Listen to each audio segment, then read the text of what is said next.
Hi friends, ఈరోజు మా పాప కోసం ఈవినింగ్ స్నాక్స్ చేశానండి. ఆలు కట్లెట్ బాల్స్. ఇది ఎలా చేశానో మీరు చూసేయండి. ఆలుని ఫస్ట్ పెట్టుకోవాలి. తర్వాత దీంట్లో సన్నగా కట్ చేసుకున్న ఆనియన్, కొత్తిమీర, కరివేపాకు వేసుకోవాలి. 1 స్పూన్ కార్న్ పౌడర్ వేసుకొని తర్వాత తగినంత సాల్ట్, కారం, చిటికెడు పసుపు, చిటికెడు గరం మసాలా వేసుకొని ముద్దలాగా చేసేసుకోవాలి. మనం ఇది ప్రిపేర్ చేసుకునే లోపల ఆయిల్ పెట్టుకొని వేడి చేసేసుకుందాము. ఇలా అంతా ముద్దలాగా చేసేసుకున్నాక చిన్న చిన్న బాల్స్ చేసి పెట్టేసుకుందాం. ఈ బాల్స్ మనము ఆయిల్లో వేసుకునే ముందు మనం బ్రెడ్ని పౌడర్ చేసి పెట్టుకోవాలి.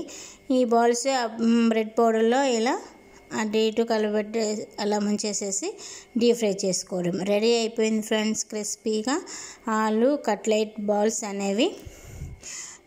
5 నిమిషాలలో చేసేసుకోవచ్చు ఫ్రెండ్స్. ఈవినింగ్ అప్పటికప్పుడు పిల్లలకి ఇష్టంగా తింటారు. మనం దీన్ని టమాటో సాస్తో కాంబినేషన్ బాగుంటుంది. మీరు ఇలా ఒకసారి ట్రై చేయండి ఫ్రెండ్స్, చాలా బాగుంటుంది. Bye friends.